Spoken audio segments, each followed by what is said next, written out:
This is the second indexer benchmark test for Bitcoin Cash.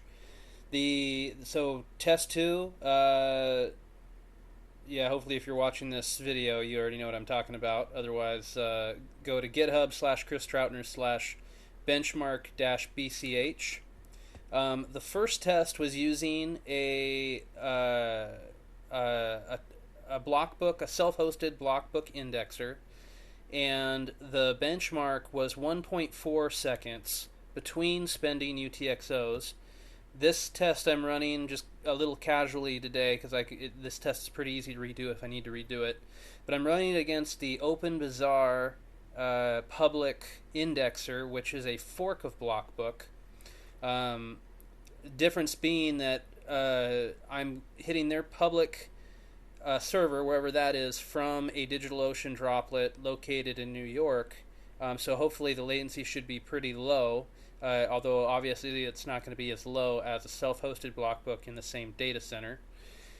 These are the results I got last time. I just looked at the transaction history for the last 7 days, and the average daily transaction history on the Bitcoin Cash network is 45,000 transactions roughly. And so I'm going to run this test, and we'll see what the results are. I just updated the test to run against OpenBazaar's infrastructure. In run indexer test. Oh wait, no. Run indexer test. NUT indexer 1. I have this prepared wallet.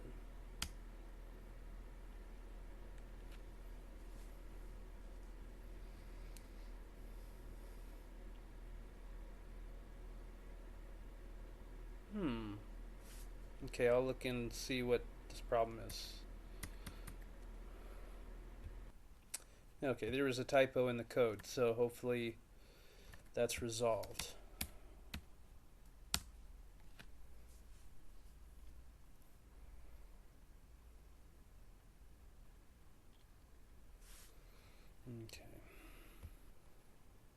Okay, and one more time.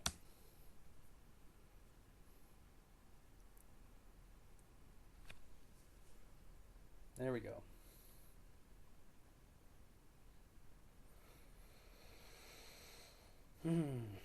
So this will rapidly spend UTXOs, and it will be a measure of how quickly the databases on OpenBazaar can update themselves.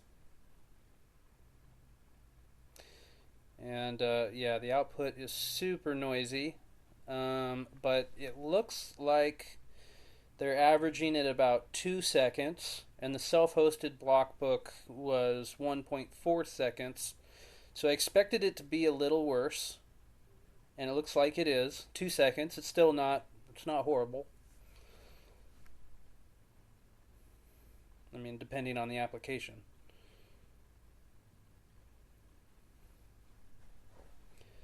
Okay, so this is gonna send. It's on like around 20, and it's gonna send 200. So I'll pick up recording at the end. Okay, the test has completed.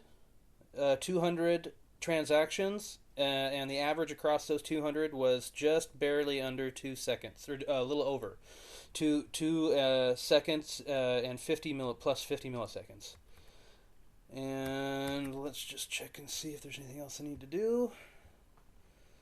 Oh yeah, the metrics show these graphs. This is the full node, and this is the REST API. You can see the CPU usage is low, the memory usage is low. CPU usage is low, memory usage is low. So neither one of these were significantly impacted. Then, of course, the indexer I used in this test is the OpenBazaar server. So can't look at those metrics right now, but yeah, no significant increase during the test in memory usage or CPU usage. You can see an uptick in bandwidth. That's to be expected. Same thing here. This is the REST API. That was the full node. This is the REST API. No significant usage in CPU or memory, and a big uptick in bandwidth because we just sent 200 transactions.